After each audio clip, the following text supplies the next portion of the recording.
14 പേർ ചേർന്ന സംഘം ബാങ്കോക്ക് സെൻട്രൽ ബാങ്കിൻ്റെ ഉള്ളിൽ പ്രവേശിച്ചു. 4 മണിക്കൂർ കൊണ്ട് അവർ കവർന്നത് ഏകദേശം 250 കോടി രൂപ. സംഭവത്തിൻ്റെ തുടക്കം 2005 ജൂലൈ പുലർച്ചയോടുകൂടിയാണ്. പദ്ധതി പ്രകാരം ഗ്രാമാവരുടെ എന്നൊരു കമ്പനി അവർ തുടങ്ങി.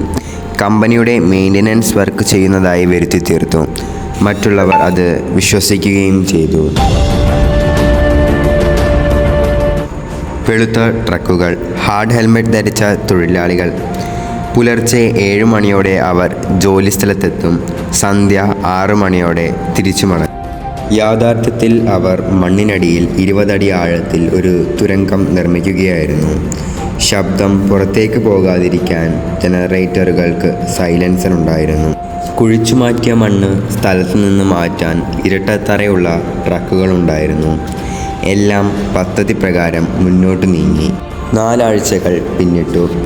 14 പേർ, ഓരോരുത്തരും പ്രത്യേക ചുമതലകളോടെ അവർ അത് ആരംഭിച്ചു. ഒരു എഞ്ചിനീയർ, 2 ഇലക്ട്രീഷ്യന്മാർ, ഒരു മെക്കാനിക്, ബാക്കി തൊഴിലാളികളും. സർവേ അനുസരിച്ച് അവർ കൃത്യം ബാങ്ക് വോൾട്ടിൻ്റെ സ്ഥാനം കണക്കാക്കി. മോഷണത്തിൻ്റെ രാത്രി, കൃത്യമായി പറയുകയാണെങ്കിൽ ഓഗസ്റ്റ് 6, 2005 ശനിയാഴ്ച. ആകാശമേഘങ്ങൾ നിറഞ്ഞു. മഴ പെയ്യാൻ ആരംഭിച്ചു.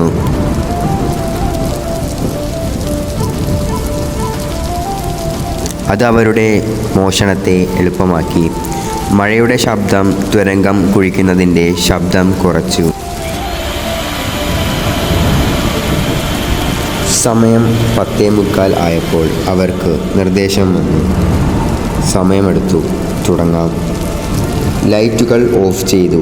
ബാങ്കോക്ക് സെൻട്രൽ ബാങ്കിൻ്റെ പ്രതലം പൊളിച്ചു.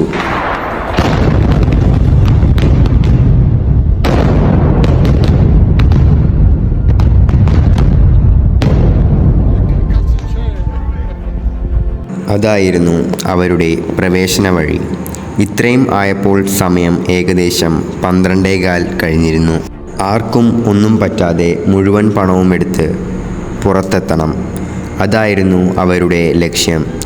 4 മണിക്കൂർ കൊണ്ട് കവർന്നത് 3.5 ടൺ, അതായത് 250 കോടി ഇന്ത്യൻ രൂപ.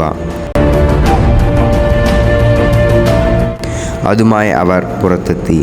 അപ്പോൾ സമയം 5:30 പിന്നിട്ടിരുന്നു. മഴ അവസാനിച്ചു. പുറത്തെല്ലാം നിശബ്ദം. ബാങ്കോക്ക് സെൻട്രൽ ബാങ്ക് ശൂന്യം. മുൻകൂട്ടി നിശ്ചയിച്ച പ്ലാൻ പ്രകാരം ട്രക്കുകളുമായി അവർ ആ നഗരത്തിൽ നിന്നും അപ്രതീക്ഷിതരായി. ഗ്രാമ വെർഡെ എന്നൊരു ബോട്ട് മാത്രം ബാക്കി. തിങ്കളാഴ്ച രാവിലെ ബാങ്കിലെത്തിയ ഉദ്യോഗസ്ഥർ കണ്ടത് തികച്ചും ശൂന്യമായ ലോക്കർ മാത്രം. പോലീസുകാർ അന്വേഷണ സ്ഥലത്തെത്തി. അവർ ആശയക്കുഴപ്പത്തിലായി. വാതിൽ തുറന്നതിൻ്റെ ഒരു അടയാളം പോലുമില്ല. പോലീസ് സംശയാത്മകമായ 80 പേരെ അറസ്റ്റ് ചെയ്തു. പക്ഷേ നേതൃത്വം കൊടുത്ത 3 പേരെ കണ്ടെത്താനായില്ല. മൊത്തം പണത്തിൻ്റെയും പകുതിയും ഇന്നും കണ്ടെത്താനായില്ല.